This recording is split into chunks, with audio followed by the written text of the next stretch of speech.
live. Oh, what's up, everybody? Oh, All right. Whew, this has Good been evening. a crazy week. It was. It's been a crazy week for me. I know that. It was for me. How about too. everybody else? So today we're going to discuss something that a lot of beginners have asked questions about, and that's this histogram. What is it? What it is? Where do it lives? I always wanted to say that. I'm sorry. All right. So, what we're going to do is basically we're going to break down what the histogram is piece by piece, showing you how you could use your histogram that's on your camera to take better photos. And we have a surprise for you at the end of the live, so don't go anywhere. Stay there. Watch the whole live. Yeah, because you can actually become part of it. Yeah. I don't know you, but at least for me, was one of the concepts that it took me more time to learn is how to use my histogram. I'm still learning it. I'm still trying to figure out some things. And I guess everybody has this kind of, because it's not a easy tool to read, you know? Yeah. No, I know. And when I first started, I never even used it because I didn't know what it was. But that was a long time ago, and we didn't even have histograms to give us a little idea of where we're at. You know, in film days, you had to use a light meter. And today, no more light meter. This one? Yeah, that one. Can I throw in the garbage? Or not throw it because it's too expensive? No, you don't have a gray card yet. So, yeah, that little thing can help. So, we're going to touch on all the points, and let's get started. And this time, we are using finally the new tech that didn't work last week. So if you notice anything different, just tell us, okay? So let's go to the presentation. Just give me 1 minute. Yes, we prepare a presentation for you. And here it is. All right. So some of y'all might know that picture from last time, my beautiful wife. And we're going to talk about the histogram. So let's go ahead to that. All right. So reading and understanding your image's histogram is one of the most important concepts to comprehending when you're working with the digital image in your camera. Okay. And if you look at this scene is made up of several parts. Okay. You have your brights, you have your shadows, and then you have midtones. And we're going to kind of discuss that later on. So let's go to the next slide. All right. So right here, you're looking at 3 different histograms. Okay. Each one of these is in a different part of software or even in your camera. Okay. So on the right or left side, you're going to have Lightroom. A lot of people like to use Lightroom. I am not a Lightroom fan, so don't ask me any questions about Lightroom. But if you notice, all 3 of them produce the same histogram because what it's doing. In fact, it's doing the same as your camera does. It's exactly the same histogram. I think my camera doesn't have a color one, but in terms of brightness, it's exactly the same one. Right. And most of the time I use luminance. That's the only real need for what I do. Color, you can see where colors are. If you look at that Photoshop one, it shows you the color spectrum that's within that histogram. And if you notice at the top, you see those little, they look like little triangles that are lit up in Camera Raw. Those will actually give you what some people call the blinkies. If you click on those and activate them, they will actually blink. You're clipping the areas. Clipping alerts. We have the same in Lightroom. Yep. It works exactly the same. You just have to click it and it will blink the colors that the parts of the image that are clipping. Exactly. So the histogram actually displays exactly what your software is going to do. So that's why we're showing all 3 different ways, because the Camera Raw is actually what your camera is going to show. So you're seeing how all three are going to be fairly identical. Okay. Let's go to the next slide. All right. So the histogram, like we said, is a graphical representation of your image's brightness levels and range of tones. Okay. So all the way to your left side will be your darkest. That's the black of black is at 0. Then you go all the way up to 255 and you're at white, which is the far right side. And everything in between is the gradients between. So when we say use the 18% gray card, that is the middle of this histogram. You're going to be looking at 0 or 50%, right? Let me see. Oh, I can put my mouse here so I can show it right in the middle here. Right there in the middle. That would be your 18% gray card or middle gray. So let's go to the and next if one. Actually, if you look at that, go back. Oops, I'm trying. All right.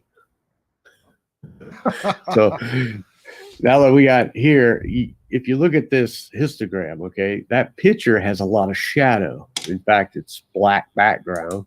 So of course, all of it's pushed to the left side, right? Yep. So you're looking at a black background, which is completely black. Okay. Now, as it goes into the photo, you'll notice that those tonalities go a long stretch all the way to almost white. And that's because it's picking up the skin and the gradients within the skin, which creates that long line that you're seeing at the bottom. So just a recap. The size of the wave, the size of the graphic is related to the amount of the black shadow, midtones, highlights, and whites in the image, being black in the left side and white in the right side. So we could kind of split this histogram in 5 parts. And in fact, if you look at your camera, Nikon has, I believe, 5 lines, and Canon has 4. When you're looking in the Canons, you technically have to do what I call split the goalpost. So your middle gray is going to be the dead center between the 2 goalposts. Now in Nikon, you actually have a benefit because your middle line is directly in the center. Yeah, that's good. And Canon, you have to kind of guess it, eyeball it. Where is the center? Do you want to show the real histogram? Because I have the other camera here with the histogram. Yeah, go for it. Okay.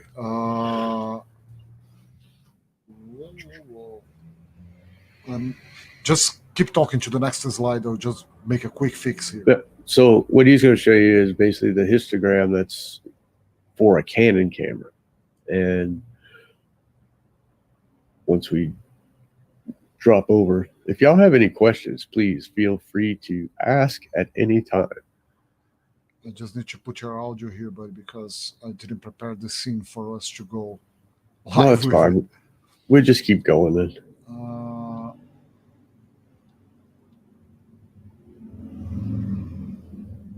Just 1 second. And I think we are here. So right now you're seeing exactly what my camera is seeing. So yeah, if you see right here in the Canon, you're looking at it and you can see where the goalposts are that I'm talking about in the dead center. Okay. Right now you see a spike that's just to the right, which is on the line. You got your little gray card?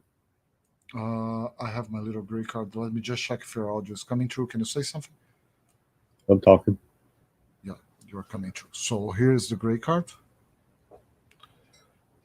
So looking at that little bitty bump down there, if you look at it, because it's a small gray card, you got more color and more picture around it. This is why we always say zoom into your gray card so you get a spike. But you can see the spike, right? It's bouncing left and right. There you go. Well, splitting that goalpost would be right. Keep going. Keep going. Right there. Right there. That's your center. So Now, mind you, he's moving it around because he has to in order to get the spike to move. But that is what you're looking for, is a center of that goalpost. Yeah, Now, if you had a bigger one, or if I was able to bring it near to the camera without yep, there you losing go. the light, it would be Right. much easier for us to see it. See? Now you can see it. And that's why I say fill it. Because when you fill your viewfinder with the gray card, you'll see how it does a large spike, and you can see dead center where it's going to be. Now that center part is going to be the right side of that spike. So this is the most accurate way and the most easiest way to, I'm talking to that camera, to find your correct exposure. Let me just come back to the other scene where we have Rome here.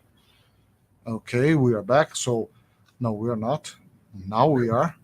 Yeah, we are.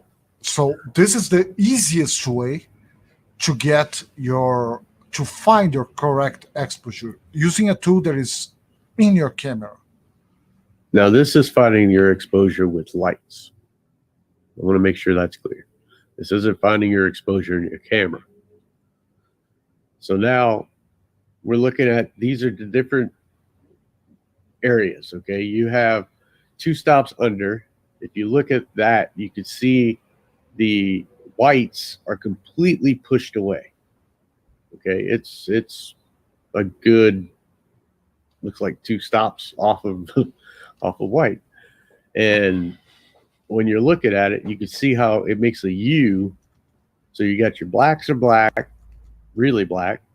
Okay, they're totally clipped. Then you have your whites are pushed in by roughly 2 stops. And then the next picture, you're now 1 stop under. And if you look at the whites, they're not quite touching the white. They're actually off, you know, I mean, it's 1 stop off.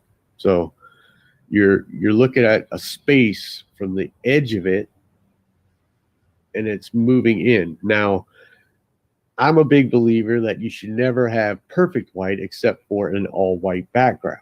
So when you're looking at this, you know, this is a white background. So of course you're going to have a complete white. Okay. Now with the zeroed out, when it's actually at the correct exposure, if you notice, she's wearing black, which this black here, if you look, it's actually got, it's just off of the edge of the black. No, I'm talking about in the histogram. Yeah. So it's not all the way black. It's like, what is it, 2? I think that's where you're at. Yeah, I think it is. Yeah. So, I mean, it's very close to the edge, but it's not actually touching the edge. Okay. Because there is no such thing as true black unless you're using, you know, some secret governmental black paint. And, we are talking about this week. There is a paint that will make complete black. Then yes, it's going to be at that edge. But yeah. And yes, it's not for sale. And everything else is never a true black. Okay, unless you got a black background, you want to make it black, then you're going to have that line to the edge. All right, but in this case, the whites are white, the blacks are black. Okay, but it's in the correct tonality. One thing to say here is that was another thing that was pretty hard for me to put it in my mind, you know, that if you fix or the white, if you put the white on point, or the black on point, or the grays on point, everything else is gonna fall into place. You don't need to worry about it. So if you gray card it and your gray card is correctly exposed, all the image will be correct. Right. And that's another big point, is that with lights, you are not doing it by the camera's meter. Just want to let you know. Okay. The camera's meter is for the background. Think of it that way. All right. Mm-hmm. You want roughly 1.5 stops to 2 stops down in your background. So when you're Okay. looking in your meter, Now Well- we are talking about flash. Yep. Okay. right now we're talking about flash. Okay. So when you're metering, you're not going to have that spike in the center when you're metering. So don't think that that spike's coming in your meter at 0, because that's not how it works. You actually want to meter through your camera the background, get it to whatever you want it to be. I mean, it could be 1 stop, could be 0 stops, could be +1 stops, whatever. Yeah. Now is that thing we talk about in the lighting. There is the exposure for flash, the exposure diamond, where we can just change the ambient in one of the corners and the flash in the other one. So you're gonna use the meter to take a reading of your background and put it where you want. And then you're gonna take, when Romy gonna say it, you're gonna take a picture with the gray card to set up your exposure for the flash. But the power of the flash. Yeah. So, and that's how you get the spike. So I've seen a bunch of people asking questions about, why is my spike center, but my picture's still not right? Well, it's because you tried to do it with your meter, and it's not the same thing. I mean, it is if you're doing it all constant light. Yes, that will work because your metering is still doing your 18% gray. But when you're doing an outside picture and you're using strobe, it becomes a whole different ballgame. Okay. Mostly because you cannot even see the spike in the histogram or the meter because the flash is too fast. So there's no point on it. You have to take the picture and see the histogram after taking the picture. Right. And that's how you adjust that power. For those that are doing constant light or no lights at all and just doing ambient light, then yes, a gray card will get you to that center gray. And the problem is if your background is too bright, you're going to have a really bright background. Yep. So just keep that in mind. Then you look at the next one, it's +1, and you can see those whites starting to get their cut. Clip here. Yep, they're clipping up pretty hard. And of course, +2, you're clipped so hard it's ridiculous. So, and right now you practically lost all the blacks, all the shadows and the blacks here. You just crunch it till it vanish, just getting to a dark gray instead of blacks. Right. So you basically are evaluating it where it's at in your image. You really want a histogram to be in that center part and not clipping on the edges. And clipping, you'll see it actually spike up on the edge when you're hitting the clip. Let's go to the next one. So here's a quick one that's 2 stops down, 2 stops up in the center. So you can see all those clips are working. You look at that black spike on the right, and the black is actually like not spiking at all, right? But then look over on the left side, and you can see that spike, how it shot up. You see how it looks like it's climbing the wall. Yeah, it is what you can notice on those 3 images. If you look to the histogram, you're gonna see what I said a few minutes ago. When you get the gray on point, all the other luminance values will be on point. So when we move the gray down, we start to lose white. So we have a gap in the right side here. When we move the gray up, we crunch the blacks, getting grays. So that's the point. Right. And it's both ways, as long as you got that 18% gray card, you should be fine. Because then you keep it in the center. And how much does it cost in the States? $7.50. And it's the big one, not this crappy one. Yeah, this thing right here. It's really cheap and is an amazing tool for exposure. And another big thing is I have no idea where my train of thought just went because Sorry. you My just fault. threw me off. Let's just go to the next slide. It'll probably hit me in about 20 minutes.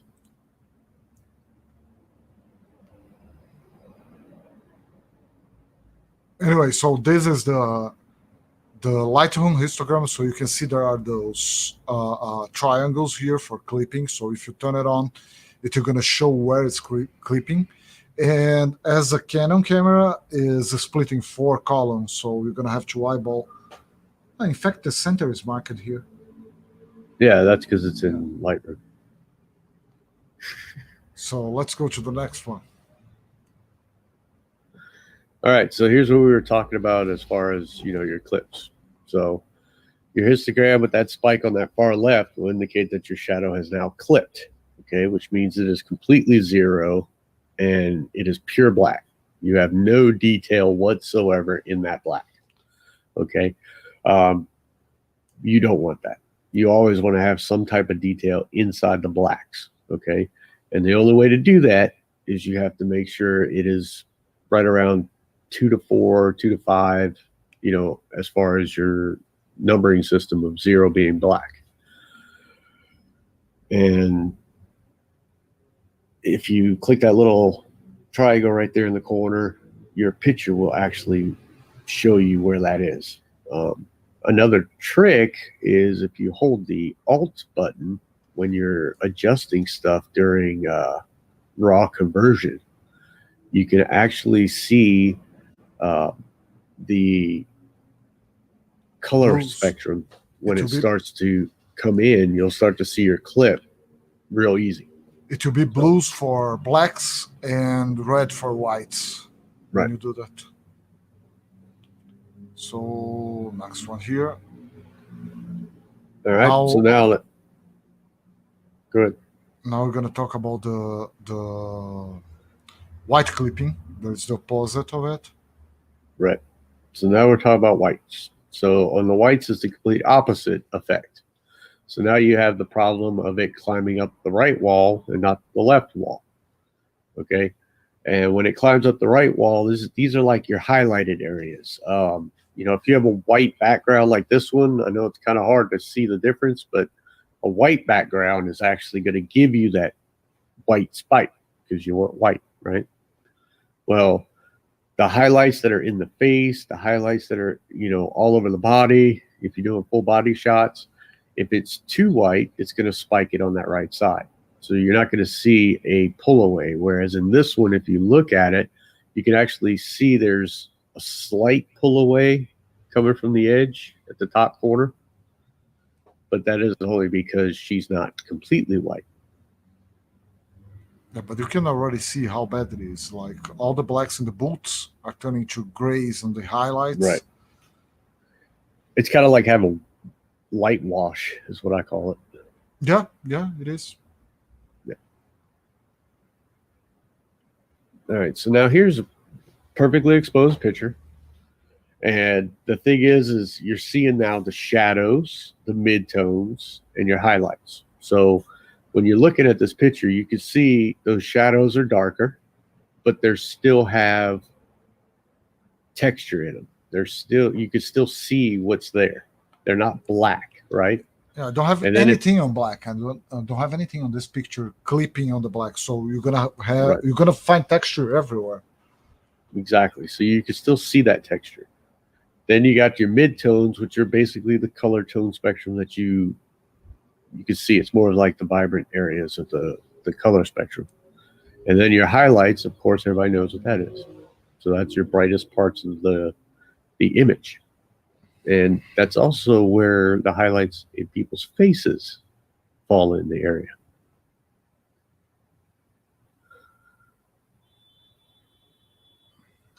All right, so now we're looking at a high key image. Okay, so this was shot out there in Tennessee when it was snowing. So you can quickly see, in fact, can you pull that over a little bit? Pull what over? Oh, it's out? Image. Yeah, you got it over. Oh, weird. Wait, just give me 1 second. Not supposed to, but... There you go. No, I just wanted them to see what I was talking about. When, even though it's white, do you see how it comes off the edge? It's not actually on the wall, because snow is not pure white. Snow is actually a lighter, really light shade of blue, almost. Yeah, and if So- you turn it to pure white, and you can do it on camera, you're gonna lose all the small details on it, because there are shadows in between it. If you see there Correct. is a shadow here, there is a shadow here. If you start to push it, you're gonna just vanish. Right, and that's why I wanted you to see the edge of that, because it's the blacks are not spiking, the whites are not spiking, right? So yeah, there's no clipping in this image whatsoever. Her skin tone is right, everything's there. So high key images, they have this predominant amount of light. There's a lot of lighter tones that are inside of a higher key image, and these high key images, when they're exposed right, the histogram is actually a very, very biased tool, and it will push anything that's light colored to the right, anything that has the darker shades to the left. It is a very biased thing. So you can guarantee, if you're looking at your histogram, that if your highlights are too hot, if your whites are too hot. I mean, everything is right there. That's one of the best tools they created, was for digital cameras and the histogram. Let me just change the scene for 1 second, and we come back. We have a question here. Sure. So, how does the 7 to 9 plus stops of dynamic range in a modern sensor map onto the 5 stops from black and white in histogram? It's Phil that is asking. Okay, say that one more time. How does the 7 to 9 plus stops of dynamic range in a modern sensor will be mapped to a 5 stop from black and to white histogram? I think he means 5 columns, not 5 stops, because one column is more than 1 stop sometimes in a histogram. Or he's talking about the how do levels. The levels, the stops in the camera, the dynamic range of the camera is mapped to the 5 columns on the histogram. Shadows, black shadows, middle tones, highlights, and white. White. Yep. That's what I'm thinking he's talking about, is the what the heck was it called? I don't know why I'm just drew a blank. Why the heck am I drawing a blank? It's live. That don't happen very often, does it? No, it doesn't. But I get what you're saying, and the way it relates is, like he said, each section has its own tonalities. So you're gonna have your 7 shades, and basically each column is going to be a shade. So I believe that's what you're talking about.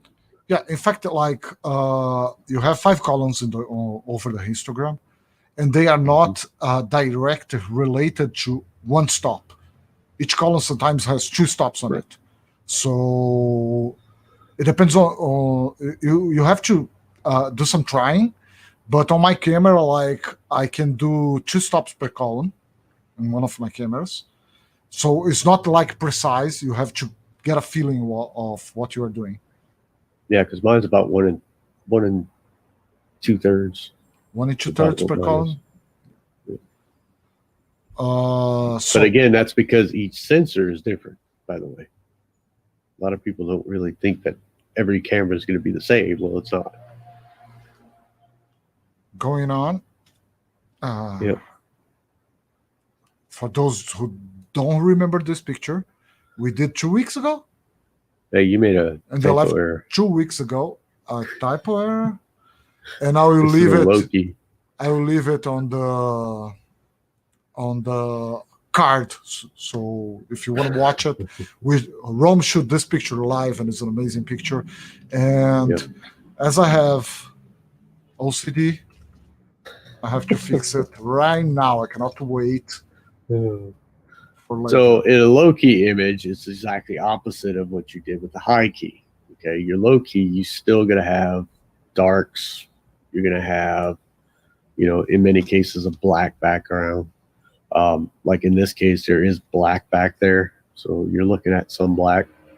But it's going to make a tonality shift all the way across. And if you look at this one, you can still see that tonality still down there at that bottom, all the way to that right before it gets to white.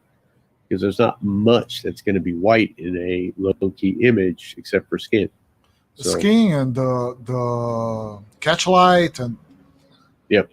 I mean, just small parts, the eyes, if she was smiling with her teeth, you'd see her teeth. And that would be more in the white range.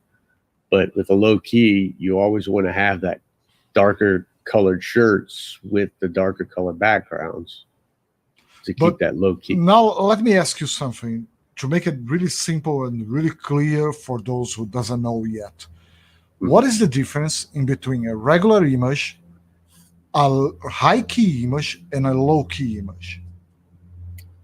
So a high key image is white on white. If you have anything that is in that is black, if you have anything with browns or anything, it is no longer a high key. So really this image here is not true high key. It is a high key in the sense of white snow, but her outfit, if she was wearing white, she would actually be a full high key image. Does that make sense? Yep.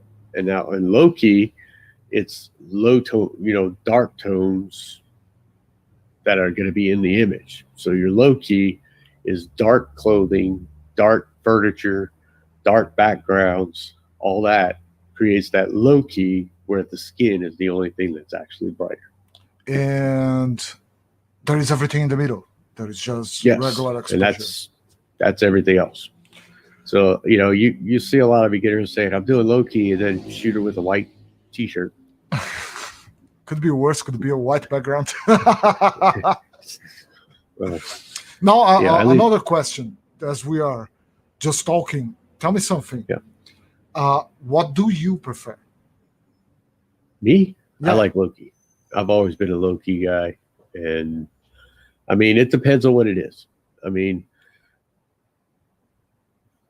if I have a ballerina, right, I like to put ballerinas on dark and I like to put them on light. It just depends on what they're wearing. I saw some of yours on dark. Yeah, that's what I'm saying. So, I mean, it depends on what they're wearing, what mood they're trying to do. I do a lot of commercial stuff. So my stuff is for the client itself, and it's not so much for my own personal art history. But I'll look at, if the client's looking for something for their mailers and stuff, and you want to put more focus on the person, then yes, I'm going to put a darker image. If I want it to have a feeling of being happy and light, I'll switch it over into a lighter background. So it's all about feeling. It's all about the mood that you want in that photo. Yeah, I mostly go with low key because I just learned a taste for the shadows. So I like the fall off. And okay, I can do high key. I can do regular flat light images for beauty, but I just got a taste for shadows. And not only for shadows, but I don't want to get what's to me right now. One thing that is pretty exciting is to try to control the shadows so they don't get too dense, they don't get too dark. So I'm going for that kind of look now, a more low-key look, but controlling the shadows. Right. Like taking a glass and putting it in front of black? Let's not talk about this now. We're going to talk about this soon. Right? That's a cool thing. That's a cool thing. But soon. Or you can, you want to do it now? Nah, we're good. We'll do it later. Okay. So let's keep going on. If everybody's wondering, we're going to actually do a competition. No, don't say that. Don't screw me up. All right. So your total range, like I was saying, can be evaluated with the histogram. Okay. Your total histogram will show where the range of tones are. So a lot of like a flat image or something like that is going to have a more wide range of tone. Like in this image here, you can see there's everything from browns to blues to reds to yellows to skin tone to darks to lights. So you're going to get this wide range, and you can see the tonality is a lot deeper into the tonal range. So, but if you notice, the whites are still not clipped, and Nope. neither is the black. And one thing to notice here is that now we are talking about tonal range, we are talking about colors. Can you see the blue sky and the histogram? I can. Oh, in the left side there, the science, all the people, not just you, but anyway, you can see the dark patches of blue, you can see the science, you can see the sun. Now this is Lightroom, right? Yeah, it's Lightroom. Yeah. So in Lightroom, you're going to see the grays, which is your luminosity, and then you're also seeing your color tonalities, which is the color. So that's kind of why you're seeing a gray in front of them, is you're seeing luminosity in front of them. I personally doesn't use the color ones. I know how they work, but I think the luminosity is just enough for me. Right. Yeah, I only use luminosity because a trick that you could do when you're shooting is shoot in RAW and switch your view, the image preview, to black and white. To black and white. Well, it's mono.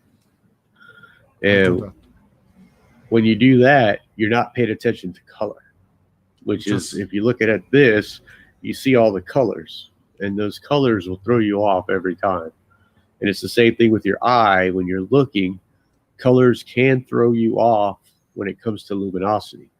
So doing it with a monochrome view, you could actually see the tonalities, and it makes it a lot prettier picture.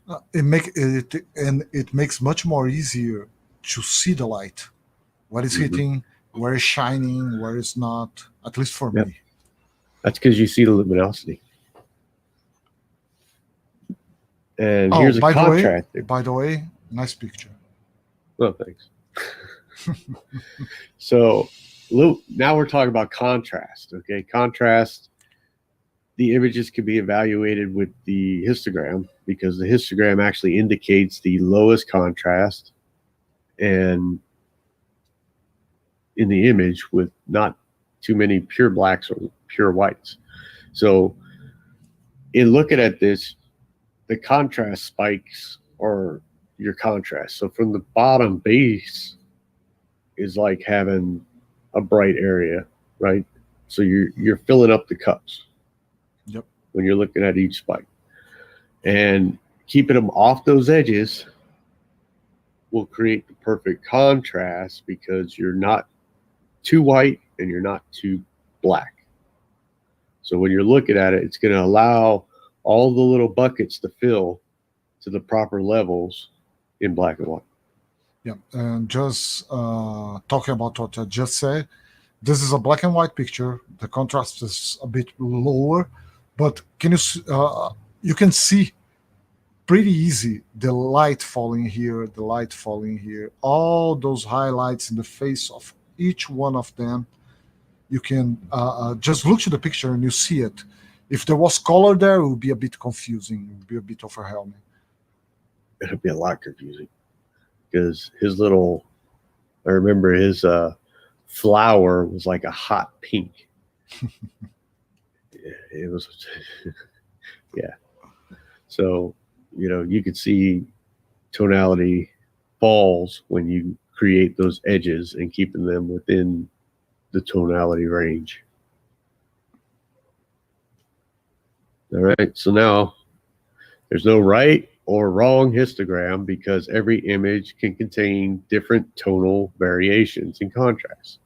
So again, in this, when I'm talking about everything has this little buckets that fill up, right? Because each color has multiple shades within that color. Okay, so if you're looking at this, each one is a color, and it's going to fill up a bucket. Okay, so in this one, you got greens, you got blues, you got skin tone red, you got orange, you got, I mean, basically every color. You have yellow, you And have magenta, you have yeah, everything. and that's why when you're looking at this tonality range, you're looking at it almost going straight across, because it's got everything at almost the same level. And if you notice, it's just off of the right edge and it's just off of the left edge. You're only probably 248 on the right, and then you're like 2 or 3 on the left. Oh, by the That way, way- we just jump at that information that it comes from 0 to 255. So Well, I said it in the beginning. you said it? Yeah. Okay. But yeah, your whole range is the range of colors, the range of luminosity, which is 0 to 255. Nothing in the world, except for this paint that we found, is ever true black or true white. There's nothing. Okay. You look at anything that they say is white, it's actually not true white. Everything is off by about 2 to 3 from 255. So just keep that in mind. Even when you're editing, you can do the same thing. So there is no right and wrong. So Absolute understanding your correction. subject's tonality as it relates to the histogram is paramount when evaluating your image. Okay, because like here, we shot this in the hockey rink, and there's tons of dark tones. So I know I'm going to have a left climbing area, but I don't want to lose my tone or, clip my black where I can't see what's in those shadows. But in the shadows, you can still see those big steel poles. You can tell they're steel. You can see the texture, because it's not dead on the wall. I'm not clipping them blacks. The blacks are actually just off enough to where you could see, like, his uniform's black. But if we were able to zoom in, you'd actually could see the material. Like, you could still see the lines in the material. So I don't think I can zoom in here. no, you won't be able to. But that's what we're talking about as far as like true black and true white. There is really not a true black and true white. There's always something in between it. Okay. And in here, the ice is white, and your eye kind of gets tricked because you know what white looks like, and it's not 255, it's about 248. Yeah, and there is one thing that is very important: why to use the histogram apart from make things easier. Your eyes are very easily tricked. What you see as Especially when you white, get in a situation like this one. exactly. What you see as white not always is white. What you see as black not always is black. What you see as gray not always is the right shade of gray. So, Right. I mean, just look around you. I mean, look at your wig. especially mine. So, but I mean, looking at black stuff. I mean, if you look around you, I can look at 25 different things around me right now that's black, but not one of them is the same shade or true black. Like, it doesn't look like a black hole. Especially So- because it reflects light somehow. So, Right. Zero black would be no light penetrating at all. So you wouldn't even see it. So as I said before, controlling the shadow, not leaving everything too dark. That's the look I'm Yeah. going for. Just like on that picture right there, if you look at the back of her, you can still see where that back is ending. you can see the whole lining of her back. Right. Now, that's how this picture was intended to be done. But I mean, it's very easy. You can add a kicker, and you could actually give a little bit of a rim light on that side. Yeah. That would pop her out, but it wouldn't look natural. And The I like the way he did it. The first shot I did with this was without a fill. There is a fill coming from below, And the first shot I did was without it. I looked to the back of the camera, and everything was pitch black. Not really pitch black, but was really dark. So I Right. just added another soft box under it to kind of fill in a bit so we can see the lines. Oh, it's a good job. Thank you. So, anybody have any questions on histograms? Now's the time to ask us, Let me come back to the... because that is basically all you really need to know about histograms. So, And honestly, guys, I'm not ashamed to tell you this. Till a few months ago, before I really met Rome, I was making my life through this. And Rome knows that. I was using this stuff like a lot.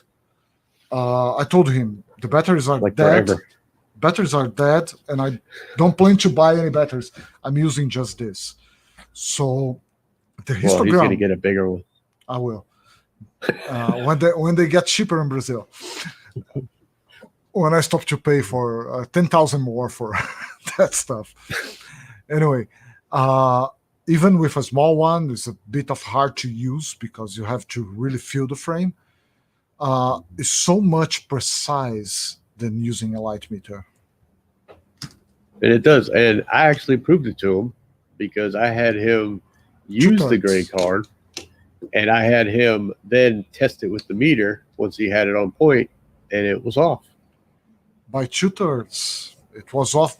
Let's be honest. But the first aperture was on point. As soon as we changed the aperture, was 2/3 off. Exactly. So, meters need calibrations, but meters cannot get a perfect calibration on every setting. It just can't. And I've not seen one yet. I mean, if somebody says they have one, it'd be great to see. And honestly, this one is not a cheap one. Even at States, this one is kind of expensive. It's like a Seikonic L478D. I mean, don't get me wrong. I got like 5 of them. Guess where they sit? Up there on my wall. They collect dust. I mean, I don't use them because I don't need them. Questions. And while we wait for questions, don't you want to tell what the deal is? Because we are so excited since the beginning. So last week, Alex decided to challenge me. What? Don't lie. He says he wants to challenge me on something that is hard to do. So next week we're going to show, and you guys can tell us who won. But we're going to take a wine glass, okay? And we're going to take the wine glass. There you go, wine glass. And it has to be on an all-white background, and it has to be on an all-black background. And we're going to bring the histogram too.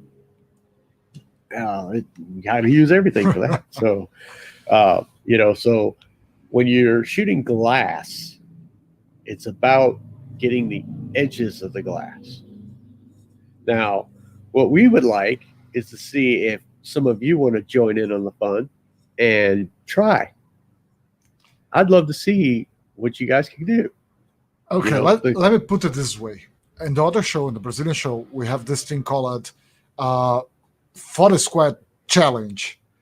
And we always put ourselves to new situations. This is not new for Rome, okay? He is not new for him. He knows how to do it. I don't. But anyway. In fact, I did it in 10 minutes. Don't go that way. Anyway, and we decided to bring this concept here and extend to you. We want you to join us and take this week. It doesn't need to be a wine glass. If you don't have a wine glass, it can be any kind of glass. Yeah, you just have to, the rules are simple. You have to do it alone, as usual. And you have to take a picture with a white background, a full white background, and a full black background. And We're gonna bring our results here, and we want to see your pictures. And you guys gonna vote. I hope you guys gonna vote. Who is the winner? And I hope I will win this one because I'm tired of losing it. Dream on, brother.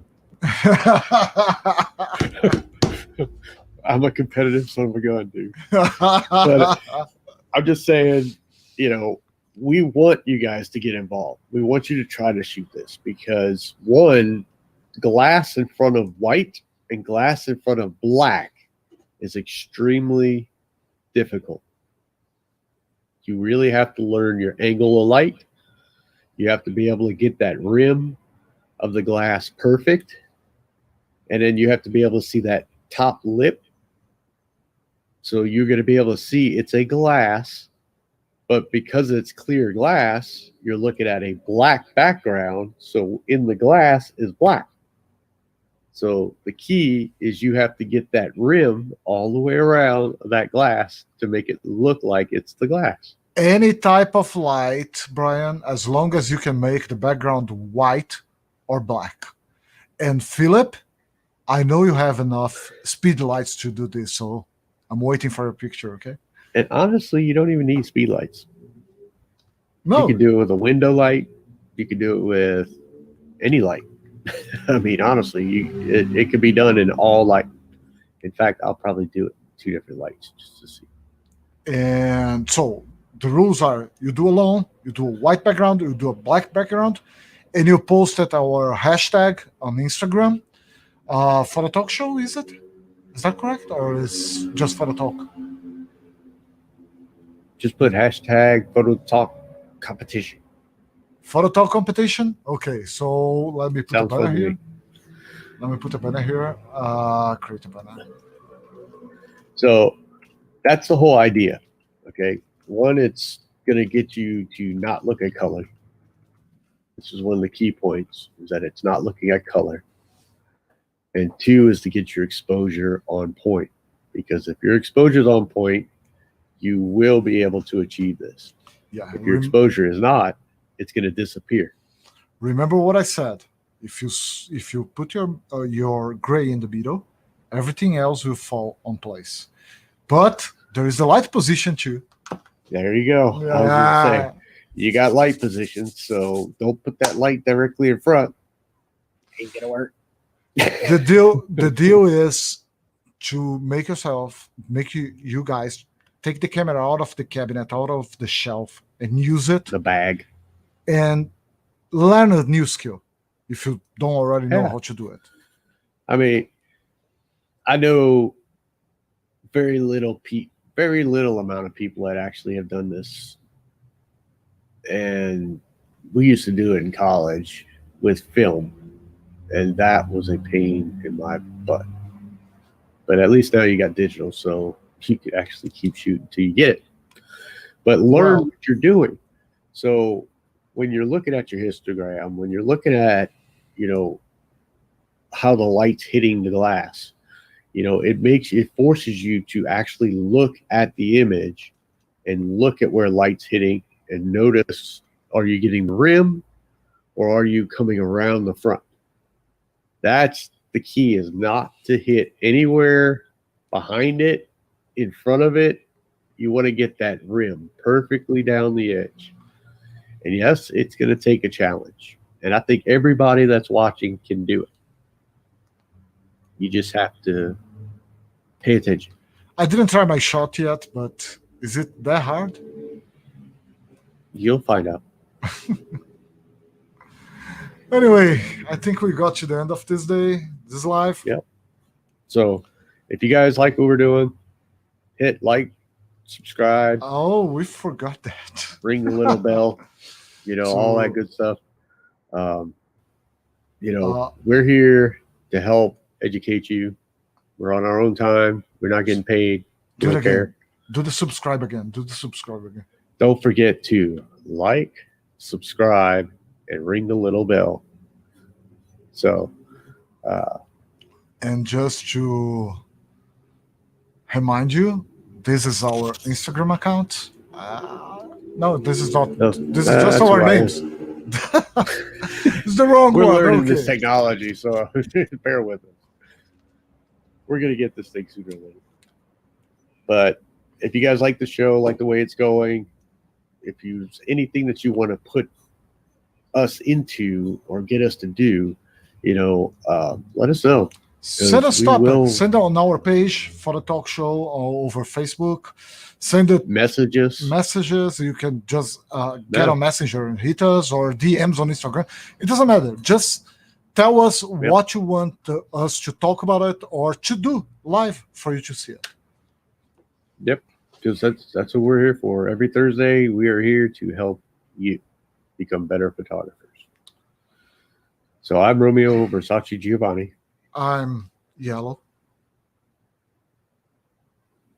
I am yellow. Was a joke. Yeah, you are. Was a joke. I'm sorry. My name is Alexandre Leitão. And you have been photo talked. That's a new one. Bye-bye. See you next Thursday. Next Thursday.